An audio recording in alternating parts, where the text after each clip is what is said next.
Nous trouvons en présence d'une grande question. Qu'est-ce qui naît de nouveau? Jésus-Christ a dit que cette expérience est fondamentale et indispensable. En vérité, je te le dis, si un homme ne naît de nouveau, il ne peut voir le royaume de Dieu. En vérité, je te le dis, si un homme ne naît d'eau et d'esprit, il ne peut entrer dans le royaume de Dieu. Jean 3 et 5.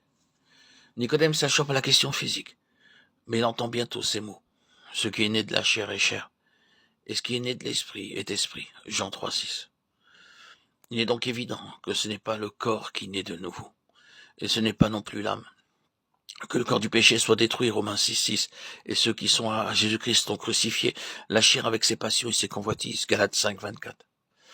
Les passages analogues à ceux-ci sont trop nombreux pour être tous cités, mais considérons dans les Écritures la signification des termes chair, vieil homme, homme naturel. À la question posée, nous répondrons donc sans hésiter que la nouvelle naissance est la régénération de l'esprit humain, par l'Esprit de Dieu, un don de la vie divine à l'esprit de l'homme. Elle crée une union nouvelle de l'homme avec Dieu, par une seule et même vie, dans son être intérieur. Cette union avec Dieu ne peut être que sur la base de la résurrection de Christ, devenue notre expérience. Cela signifie que toute la signification de sa mort expiatoire, substitutionnaire et représentative a été acceptée par la foi, alors même qu'elle ne serait pas comprise. Ce sera désormais une marche par l'esprit, Galates 5, 16, en nouveauté d'esprit, Romains 7, 6. L'âme pourra encore être sujette à ses craintes, ses doutes, ses questions, ses sentiments, et prouver qu'elle n'est pas une âme nouvelle. Mais il existe quelque chose de plus profond que tout cela, et Dieu est plus grand que nos âmes. Ce qui est la chose la plus vraie dans l'enfant de Dieu, né de nouveau, est souvent plus profond que sa conscience. Et bien que l'âme et même le corps puissent trouver un soulagement et jouir d'une bénédiction, Dieu cherchera à nous sevrer comme des petits enfants de toute sensation du fait et de lui-même. Ceux qui doivent avoir et demandent dans leur sens une évidence continue de leur vie nouvelle ne grandiront pas spirituellement et ne resteront que des petits enfants. Comme nous semblons avoir donné à l'âme une place si secondaire, il faut nous hâter de toucher la troisième question. Quelle est la place de l'âme? Qu'avons-nous dit et pensé de l'âme?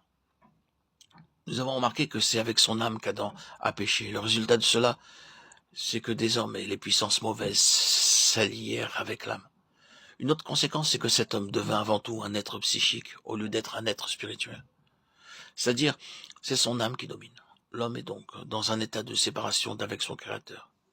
Et il représente le bouleversement d'un ordre divin. Ce n'est qu'une partie du désordre beaucoup plus étendu, causé par le péché d'Adam. Dans la nouvelle création en Christ, les principes de l'ordre divin véritable sont de nouveau établis. L'esprit vivifié, ressuscité en lequel Christ demeure et qui est uni à Christ, est appelé à être l'organe du gouvernement divin sur l'homme tout entier, sur son âme et son corps. Si un enfant de Dieu réellement spirituel ou né de nouveau, l'âme et le corps n'auront pas une place de prééminence, mais ils seront des serviteurs et des instruments très féconds, dès qu'ils occuperont la place qui est la leur.